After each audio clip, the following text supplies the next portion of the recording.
I believe you can shop from a fast fashion company and still be sustainable. Hello friends, and welcome back to my home. If you are new here, my name is Christina and I run this channel because I like vintage fashion, I like old books, and I want to live a more practical vintage lifestyle. Today we're going to talk about fast fashion while I switch my wardrobe over to fall.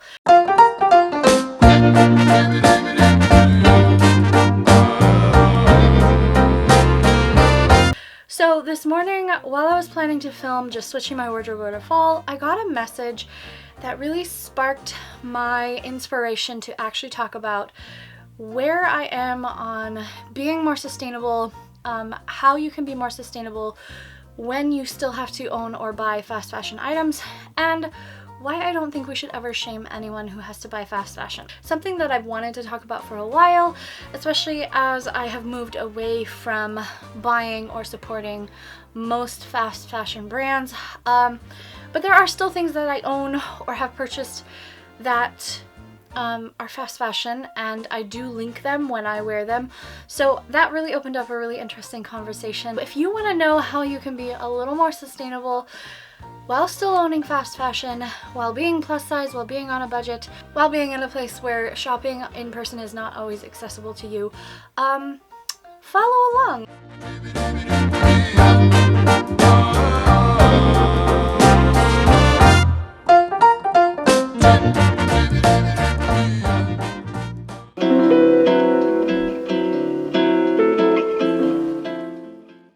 I'm not going to talk too much about my like summer spring wardrobe. I'm just gonna take it out and firstly talk about why I don't think we should shame people who buy fast fashion. I think that's very important.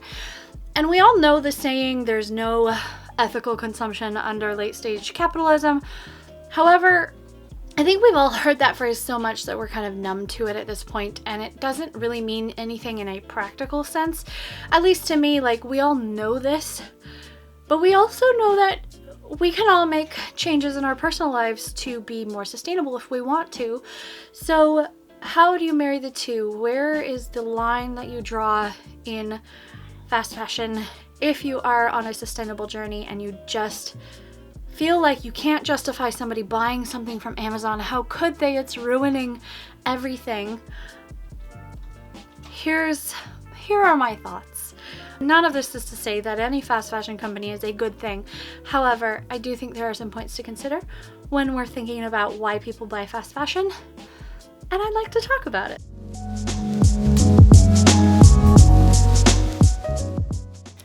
Woo. So the first point that I want to talk about in why we shouldn't shame people who are purchasing from fast fashion companies is that not everyone has the money to save up for an ethical or sustainable brand. Saving up requires the luxury of time that many people do not have, and the luxury of spending hundreds of dollars on one item when they likely need 4 or 5 or 6 items. You can't save up for one single item if you have the need of an entirely new work uniform or a school wardrobe, or if you've gained weight and you need clothes that fit your body quickly so that you can go to work, so that you can function as a human being. Not everybody has the luxury of the time that it takes to save up, and not everybody has the luxury of spending $50, $100, $200 on a single item when they have to buy more than just one thing. I am somebody who has always been fairly financially low budget. I've always been on a budget. I've always been conscious of what I am spending, where I am spending it, how I am spending it, how I can expand my wardrobe, things like that. So I think that I resonate with this probably a lot more than a lot of fashion YouTubers. At least I feel like I do, because I don't feel like anyone really talks about the fact that a lot of people who buy fast fashion do so because it's really their only option from a budget standpoint. And I know that thrifting exists, but we will get to that point in a minute. Not everybody has the luxury of saving up. Budget-wise, you could use that money for so many other things. And as somebody who's always been on a tight budget, I especially understand that because there are absolutely things I have saved up for to purchase, and I felt that secondhand guilt even though I didn't need to, because we have what we need. I still felt the guilt of, what if I was putting this money towards something else, right? There's always that thought, what if I need this money in the future? What if XYZ? So while I do have the privilege of saving up revenue, Instagram Reels, things like that, I have the privilege of being able to sell my clothes in order to purchase back things that will fit me, that are sustainable. Not everybody has that privilege.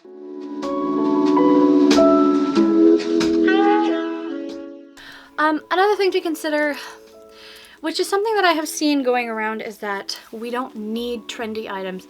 We don't need, let's say, a beret, a fox ear beret. I say that because that's something that I own. That's what inspired this conversation. I had a really lovely conversation with somebody on Instagram about that beret and, you know, buying from Amazon and how Amazon isn't the greatest company to support, which I agree with. However, there's more to it than that. I've seen the argument that people shouldn't buy fast fashion because wearing trendy things is not sustainable, and therefore, basically, if you can't afford a sustainable item, you don't deserve to have clothes that make you feel good. You can't tell someone that they are too poor to be fashionable alongside everyone else. You can't tell a teenager going to school that she doesn't deserve to fit in with her peers because she's poor. And that's very much what that is, saying that you shouldn't buy trendy items because they're fast fashion.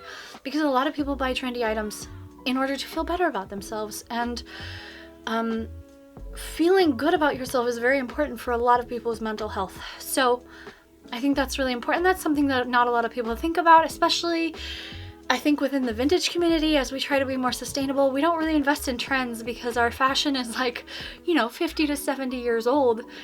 We're not going for the trendy items, but there still are things within the fast fashion realm. There are a lot of retro vintage reproduction websites that are fast fashion that we don't think about because they're vintage reproduction websites, but they are still fast fashion.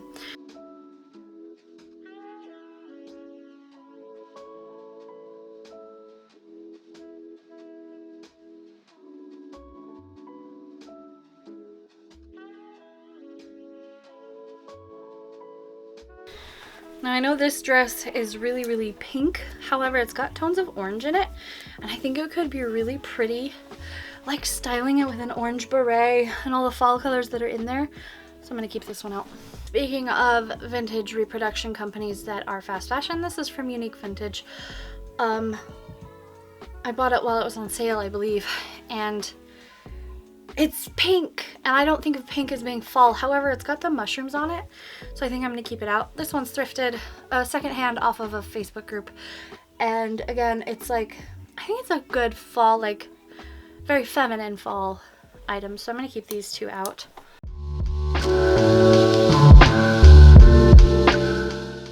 So another thing to think about when we talk about sustainable fashion versus fast fashion is to consider the accessibility of sustainable fashion within things like telling someone they should go thrifting, especially, is not always feasible for people who are plus size and for people who are disabled. There are thrift websites, there's Depop, there's Poshmark, there's ThredUp, there's things like that, and it does make it a little bit easier to find larger items. But one extremely good point that somebody made about thrifting, especially when you are plus size or you are disabled, is that you need to try things on. A lot of these secondhand websites don't have a very good return policy, so you are often losing money if something doesn't fit. If you are disabled, you can't get into a lot of thrift stores. Not every thrift store is disability accessible. So those are all huge things to consider. A lot of fast fashion websites have a really great return policy. You can order it to your home. It's accessible. It's affordable. When you are disabled, you likely have a lot of bills to pay, and you can't afford to save up and buy one item that might not fit anyway from a sustainable website that, again, because they are smaller businesses, they often don't have free return policies, so you're going to lose money if you need to return something.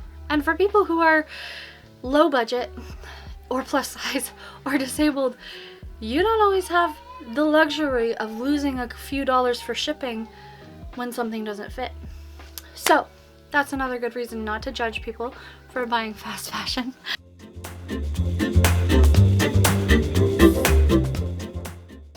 Oh gosh, I never know whether to put my yellow dresses away or not. This one I'm gonna have to try on. I bought it for a family photo shoot that we never did, and I don't know if it fits my belly at the moment. Probably not. But like, yellow is a fall color, but these are very bright, like summery yellows, so I'm not sure if I want to put these away or not. I'm gonna put them aside because I don't know yet. I have to see what the rest of my fall wardrobe looks like. Oh gosh, I love this one. This is from Miss Candyfloss. The only thing is, if you are going to buy this like on a secondhand website, be aware that the bust fits a little funky. I don't know what's going on, but I've noticed pretty much in every dress that I've seen of this posted, it's just a little funny of a fit, but it's not enough to bother me. It's so pretty. It's so beautiful.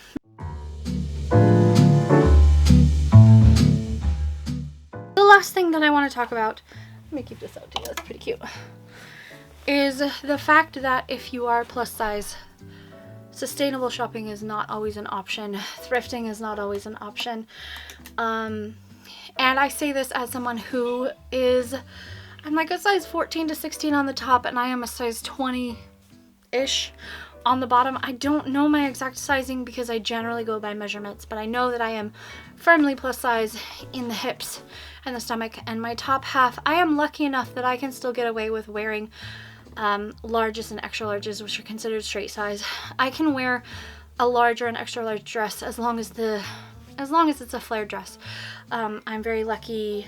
I'm very privileged to be the size that I am because I'm kind of right in the middle, but not every plus size person can buy secondhand, especially if you are really into a certain style. Like if you are really into vintage style, it is very hard to thrift vintage style when you are more plus size. I have found this more and more as I have grown into new sizes, that it is a lot harder to thrift a vintage look than it was, say, 5 years ago when I was a few sizes smaller. My waist was a little bit smaller. It was a lot easier to thrift at a medium or a large than it is at an extra large to 2X. I am lucky enough to live close to a thrift store that that separates out and carries plus sizes, and actually a few of the things that I'm going to show you in this video are from that thrift store, but that's not always the case, honestly. Not every thrift store caters to plus sizes. Not every thrift store carries anything but, you know, polyester for plus sizes. I'm going to put all of these away. So that is definitely something to think about. There are, again, online websites where you can thrift that expand your range in plus sizes. However, if you're looking for a specific style size, it's just not feasible to expect a plus size person to just thrift.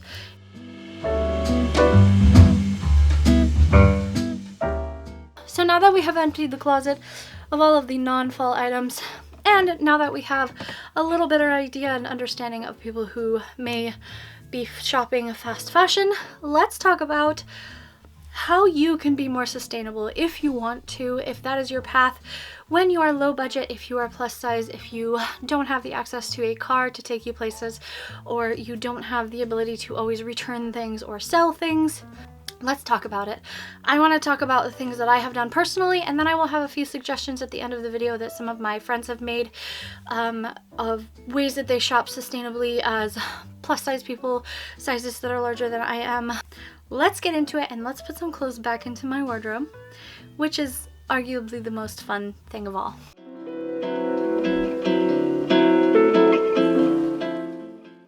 So the first thing that I did personally was something that I have done for years and years, from the beginning of having a fashion blog, probably even before that, and that is thrifting. And I want to preface this hugely remember the fact that thrifting is not accessible to everyone, and especially the sizing is not accessible to everyone. I just want to share my experience thrifting as somebody who's gone from a size 8 in jeans to a size 20, 22 in jeans. I don't exactly know my jean size. And I want to talk about how that experience has changed and what I do to kind of help myself still be able to find things that fit and bring me joy within the thrifting world, because those are the questions I get the most. So here I have 3 different ways that I have involved thrifting in my life as a plus size person now who used to be smaller sized. The first way is the least accessible for a lot of people because it involves hand making items out of thrifted materials. I'm actually also wearing a skirt that I made. I will link the video because this is a super easy way to make a skirt. It's a tablecloth. You literally only have to do like a zipper and cut a hole in the middle and you're done. I will link that up there. However, hand making garments out of thrifted materials is one of the ways that I have utilized thrift stores when I can't find my size. But of course we have to talk about the fact that not everybody can sew, not everybody has the energy to learn, not everybody can buy a sewing machine. But if you have those things and you are wondering how to get thrift stores to work for you when maybe they don't carry your size, you can always make garments. I pick up material all the time from the thrift store so that I have a range of fabrics I can play with at home whenever I have the energy or the time to sew. So this is one way, and here you go. The skirt I'm wearing is a tablecloth. Again, go watch that video if you want to see how I made it because it was super fun. Probably the easiest beginner project that you could do if you want to learn how to make skirts. The second way is this Lula red dress, which I found while I was at the thrift store. I am very lucky to live near a thrift store that has a lot of plus size items and they separate them out from the straight sizes, so it's a lot easier to dig through and find your size. They just have a ton of clothes in general. I really love them and they price their things pretty affordably. They always have sales. They are my absolute favorite thrift store. And I know that not everybody lives near a thrift store that has plus size items in a retro or vintage style. But of course, we all know that you could go thrifting if you wanted to, if you have the energy, if you have the ability, and you have the time to sift through a lot of items to find something that works for you. I have been very lucky to find items in my size or larger at the thrift store, and so that's the way we all know that you can thrift. Third dress is a collective dress that I found on Poshmark. I actually bought 4 or 5 dresses from this seller because they were having a great sale, and Poshmark is probably my most used website for thrifting, aside from one more that I will talk about because I am wearing it. With Poshmark, I generally will search the brand or style that I'm looking for, and then I always filter it by my size so that I'm only seeing things that will fit me or should fit me if the seller has size tagged it correctly. It's not as easy to filter as a lot of other websites, but it's still, I will filter by size and color and brand if I can, and Poshmark is probably my favorite way to shop. The third place that I want to talk about is ThredUp, which I got this blouse from. I love it. This isn't sponsored, by the way. ThredUp doesn't know who I am, but I have seen a lot of YouTubers be sponsored by ThredUp who are straight sizes or smaller sizes, and I had been wondering how easy it was to find cute vintagey styles on ThredUp as a person who wears more plus sizes and larger sizes, because often it's really not as easy as, you know, smaller sizes. Just in general, companies make cuter items for smaller sizes. So I really wanted to see how easy it was to thrift things that are actually within my style aesthetic as someone who needs like a large and extra large, size 14 to 18 depending on the brand. And like, honestly, I have found things that I really like. I have several dresses from ThredUp. The worst thing about ThredUp to me is that their measurements make no sense at all. They don't make sense because some of the measurements need to be doubled, some of them do not.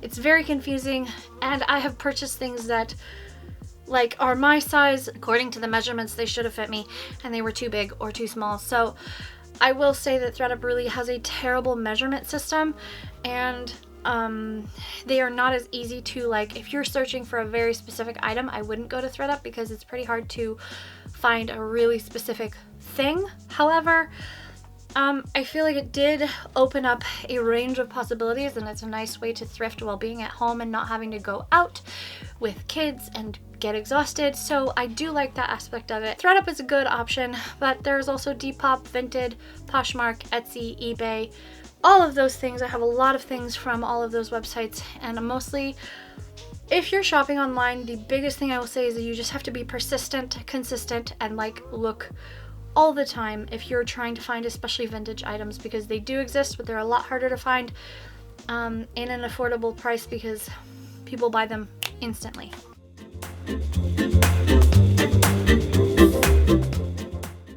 So the second way that I have started to move towards sustainability is trying to support sustainable brands and smaller brands. This dress is from Joni Clothing.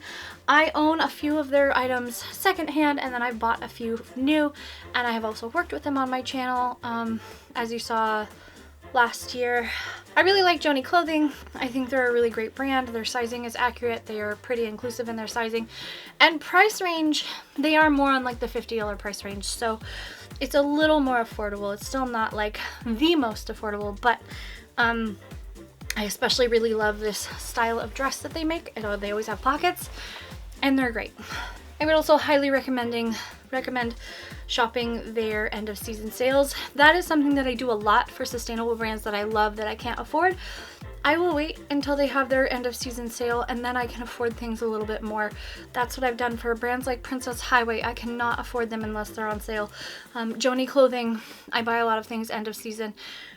One of the things that I have done in trying to become more sustainable is to realize that I have to wait for things. I'm not just going to instantly buy what I want, because I would rather wait until it's affordable for me, or search secondhand websites and see if I can find it somewhere else secondhand.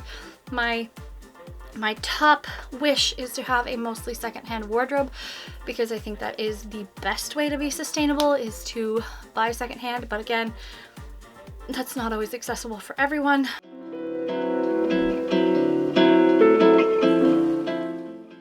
One of the other things that I have done as an influencer, if you can call me that, is to only work with brands that I believe are either very high quality, I've researched them a ton, or they are sustainable. In the case of a lot of my Miss Candyfloss dresses or this Sonda Floor dress, I reached out to them and I said, hey, I love your brand. I would love to work with you. Can we work out a collaboration? And for the most part, most of these brands, I just work with them for photos. I don't get paid, but I do get items that I could not otherwise afford and that I love and that are sustainable, that I feel better about promoting because they aren't fast fashion. Even though I do own fast fashion, and I will link fast fashion down below for people to make finding style more accessible, because I think that's very important.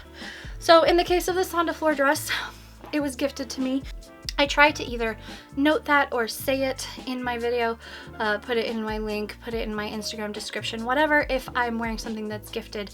But it is a privilege I have as an influencer, and I would say if you are also an influencer, even if you only have 1,000, 5,000 followers, reach out to companies. A lot of companies love working with smaller influencers because it feels more authentic. But my point there was, if you have the ability to, like reach out to a company and see if they'll work with you, absolutely do it. Don't be afraid to do that.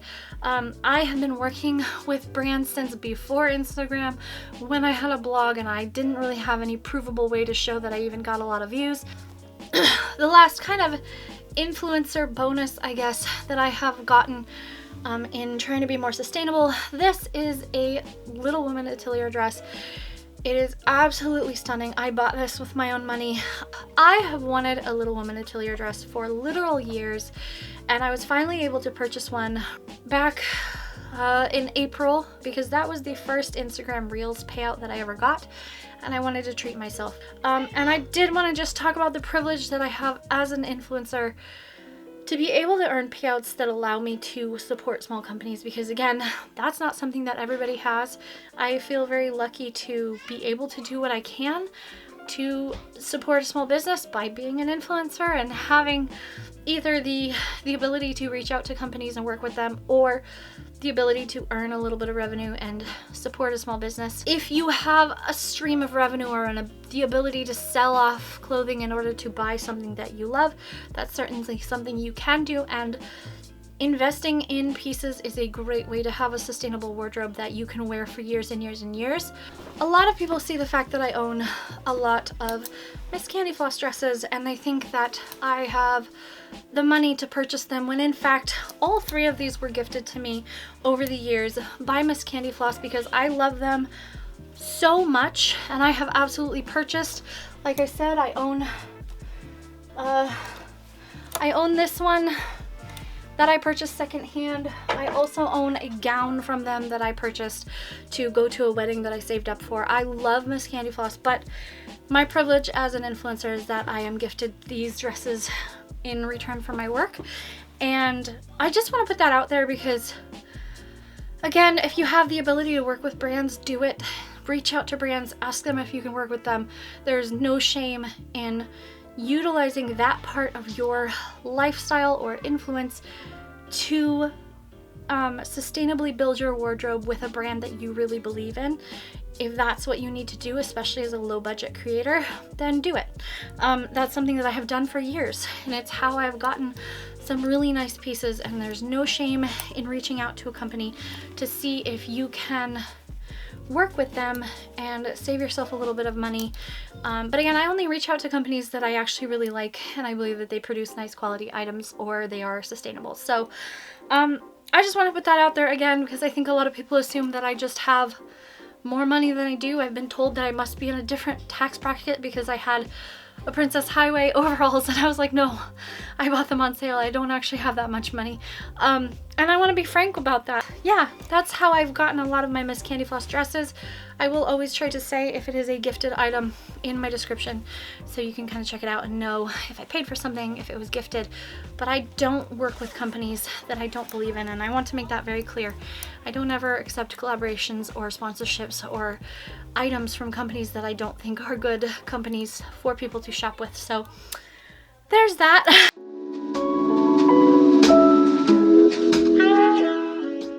And the tip I have, if you're having a hard time finding brands that I recommend, always look on Poshmark. The other half of my Miss Candyfloss items that I've purchased, except for the gown that I own, have all been secondhand. They have all been through Facebook groups or Poshmark. So that is probably my biggest tip when you're looking for brands that are a little more expensive but you want to be sustainable, or you just want to own that sustainable brand. Secondhand, baby. This is the first Miss Candyfloss dress I ever purchased, and it still fits me even though it is I think it's a medium. No, it's a large. And it still fits me even though I have gone through several sizes since then. I really love that about their clothes is they have a little bit of stretch, so they fit a variety of sizes. This dress.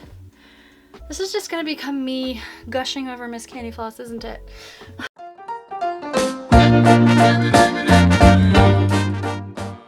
So, let's talk about sustainable fashion when you own or purchase fast fashion items. So many of you have seen the dress that I wear that is like got poofy sleeves. It's very similar to this that I own in 4 colors.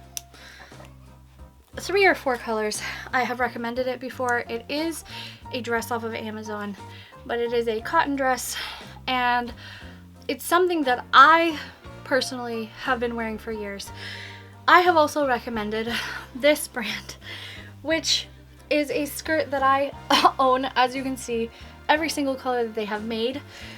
This brand is called Penelope Vintage, and I find them on Amazon. Now, a lot of people have wondered why I link or recommend items off of Amazon when Amazon really, if we're being honest, is not a great company, and here's why. For one, this skirt is the same as a skirt that you could buy from the company ModCloth. It was called the Tiger Lily skirt, and the markup on this skirt was from about $25 to $30 on Amazon versus $60 to $70, I don't even know, about $60 on ModCloth. It is the same skirt, it is the same materials, it is the same everything, and I have to point out that vintage or reproduction companies are not always sustainable. They are also fast fashion companies within the vintage realm. Places like ModCloth, Unique Vintage, Lindy Bop are not ethically sourced. They are not sustainable. They make their business following the vintage fashion trends and marketing to people who like retro or classic style. And while I don't think Amazon is the greatest place to shop, and I have avoided shopping there as much as I can, there are items like this which I will absolutely recommend, because I know that these types of skirts, which have the elastic waistband, they have pockets, they are the same as a skirt you would buy from a vintage reproduction company for a lesser price. They're more accessible and more affordable. These have lasted me 5 years and going. I have had this yellow one for 5 years. It has not fallen apart. I still wear it. I bought all of the other colors over the last 5 years because I know that they are good skirts. They are more inclusive in the sizing. They fit well. I do recommend some things from websites that would be considered fast fashion if I know that it is good quality and will last you for years, because I believe you can shop from a fast fashion company and still be sustainable if you purchase things that are going to last you for a long time, because you are not contributing to the attitude of buying a trend and throwing it away when it's not trendy. You are purchasing classic items that are going to last you for years. That is the same thing that a lot of sustainable companies want, is to make items that will last for years. That's the whole thing about a sustainable company. This is what sparked this entire video, was that I got a message from a very, very lovely follower who, it was not at all confrontational, but they wanted to know why I would promote a beret I was wearing if it's from Amazon, which is not a good company. And the reason is that I either own or have purchased items that I know will last me for a long time. In the fact of the beret, I've had it for 3 or 4 years, and I'm not going to throw away fast fashion items I've purchased in the past. Even if I no longer shop with that company, I'm not going to throw those away. I'm going to keep using them, because otherwise it would be wasteful. It would not be sustainable. So I also will link and recommend things off of Amazon or other fast fashion websites, because I know that those are accessible to people with a budget, because I know that they are good quality. They are going to hopefully last a long time. I'm not just recommending trendy items that are going to fall out of fashion that, you're not going to use in a year. So if you want to be sustainable but you can only afford fast fashion companies, consider the reviews, see what the reviewers are saying, see whether you can find it secondhand instead. But mostly, if your only option is Amazon, just know that you can still be sustainable if you want to, if you are purchasing items that, you consider the reviews, consider the materials they're made out of, and consider how long you're actually going to be using them in your wardrobe. But also know that there's nothing wrong with buying an item that you will feel fashionable in, even if it's only for a season. I don't necessarily promote trendy fashion, but there is nothing wrong with being on a budget and buying an item that is trendy so that you fit in with your peers and feel good about yourself and your body and whatever it is that you need to have a healthy mental health and a good body image. If that's what you need to do, then there is nothing wrong with that.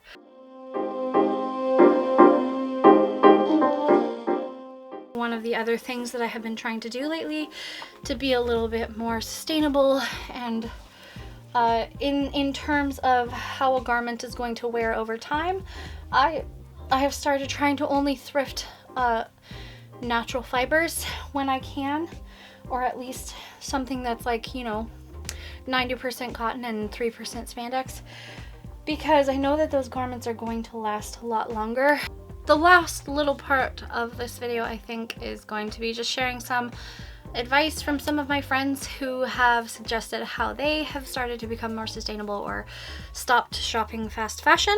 One of my friends said she is self-identified as a super plus, and one of her biggest tips is to shop Facebook groups.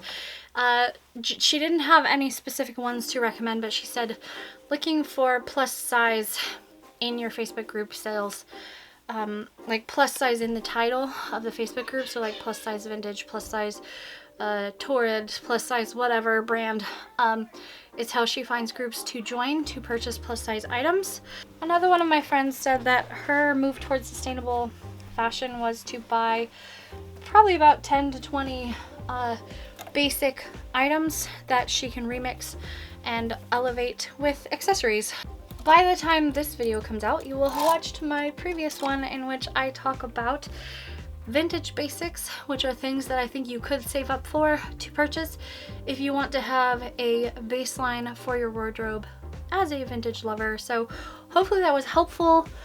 Hopefully that gave you some good ideas on what to like save up for and put into your closet to build your vintage wardrobe. And really my biggest advice, if you want to become more sustainable and you are on a budget, you are plus size, you are whatever it is that you struggle with, just take baby steps. Whatever little thing you can change now, do that. Focus on that. Don't feel like you have to change everything at once. There is no shame in buying what you need. There is no shame in, you know, buying fast fashion if that's what you can afford. There should never be any shame in being low budget or being plus size or being disabled or otherwise not having accessible items available to you within the things that you're able to purchase.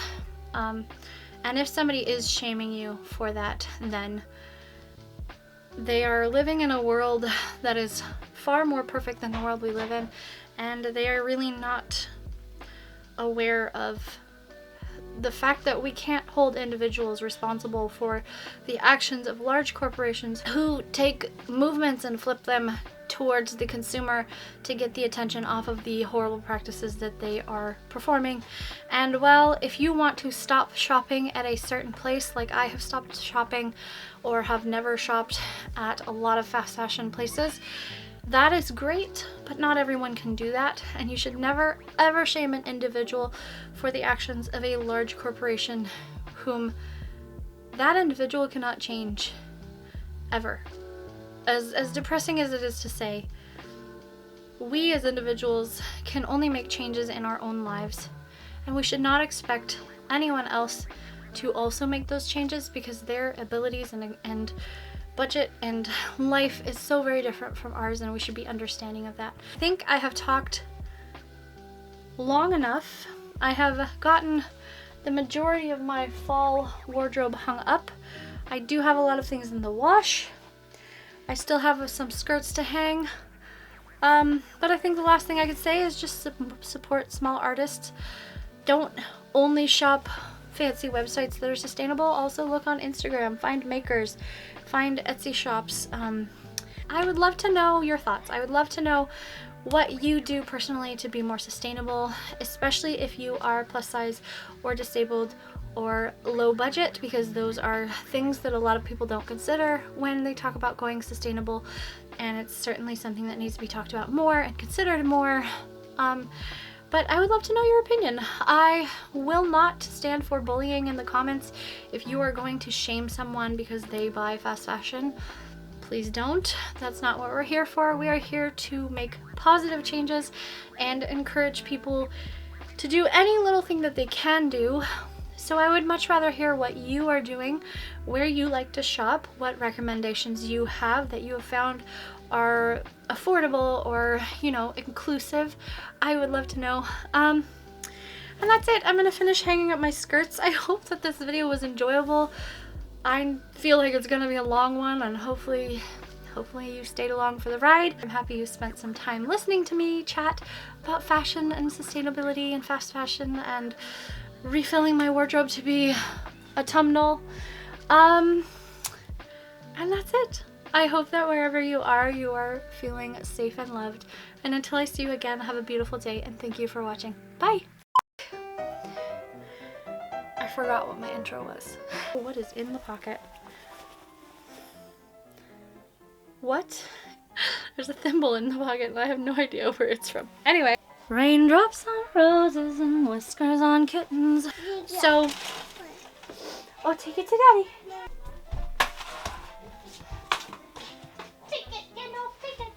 Shopping in person is not. How many times am I going to start this intro? How dare you? Meow, meow, meow. What?